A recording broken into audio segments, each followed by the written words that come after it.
बिस्मिल्लाहिर्रहमानिर्रहीम। अस्सलाम वालेकुम। आज तारीख़ है 20 जनवरी सन 2022 रोज़ जुमरात।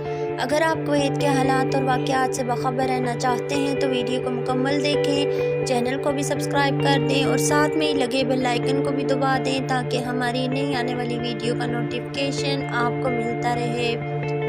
बढ़ते हैं खबरों की जानिब और शामिल करते हैं आज की पहली खबर।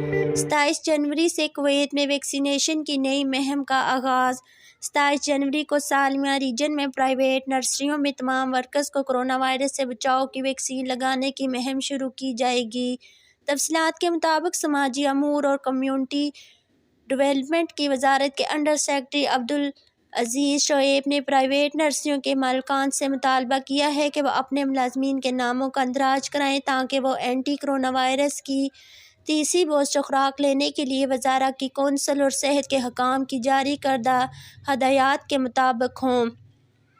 रोज़नामा अल जरीदा की रिपोर्ट के मुताबिक अब्दुल अजीज़ शोएब ने एक प्रेस बयान में कहा है कि 27 जनवरी को सालमिया रीजन में प्राइवेट नर्सरियों में तमाम वर्कर्स को कोरोना वायरस से बचाव की वैक्सीन लगाने की मुहिम शुरू की जाएगी।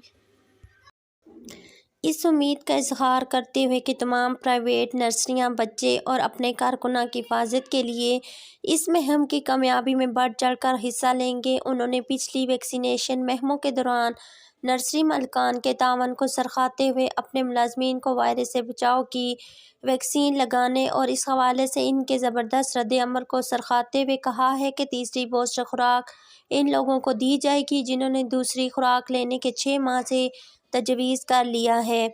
शोएब ने नर्सरियों के मालिकान और मुलाजमीन से अपील की है कि वो वेबसाइट लिंक के ज़रिए रजिस्ट्रेशन करवाएं ताकि हर कोई इस मुहिम में हिस्सा ले सके।